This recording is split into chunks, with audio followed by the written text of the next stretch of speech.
시진핑 중국 국가주석 1인 지배체제 공고와 부의 재분배를 목표로 강행 중인 공동부유 정책이 중국 부유층과 청년층의 반감을 사는 등 중국 탈출이 가속화되고 있다고 일본 매체가 지적했습니다. 앞서 지난 13일 폐막한 전국인민대표대회 제14기 1차 회의에서 시 주석은 국가주석직의 한 차례 연임이라는 그동안의 관례를 깨고 사면임에 성공했는데요.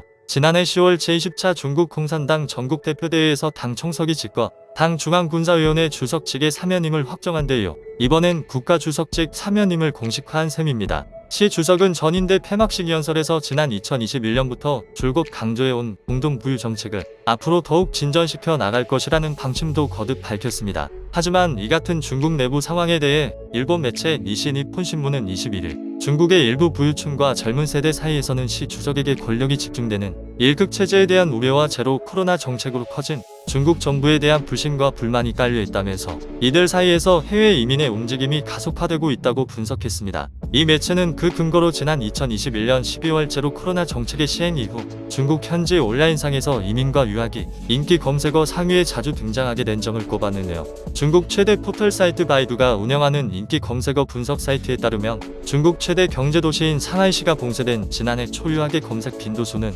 전년 동기 대비 약 6배 급증했기 때문입니다. 지난해 말 제로 코로나 정책에 대한 반발로 일어난 백지 시위 때도 유학의 검색 빈도수가 급증한 반면 이민에 대한 과거 검색 빈도수는 현재 열람이 불가능한 상태입니다. 글로벌 자산 정보회사 뉴월드 웰스는 지난해 기준 해외로 이민 간 중국 부유층의 수는 약 1만 800명으로 지난 2019년 이래 가장 많았다고 집계하기도 했습니다. 또 영국 컨설팅 회사 헨리 앤드 파트너스는 지난 1월 중국 정부가 출국 금지를 완화한 지 며칠 만에 이민에 대한 중국인들의 문의 건수가 전주 대비 4배 이상 급증했다고 발표했는데 이들의 조사에 따르면 코로나19 유행 초기에는 중국인 이민자 수가 적었지만 지난해는 무려 2배나 증가했습니다. 이와 관련 일본 매체는 지난해 기준 5천만 달러 이상의 자산을 가진 중국 부자의 수는 3만 2천 명 이상으로 미국에 이어 세계에서 두 번째로 많았다면서 3기에 접어든 시조대 지배체제가 공동부유 정책을 강화할 것을 경계해 해외로 이주하려는 부유층이 늘어나 자본의 대규모 유출로 이어질 가능성이 있다고 예측했습니다.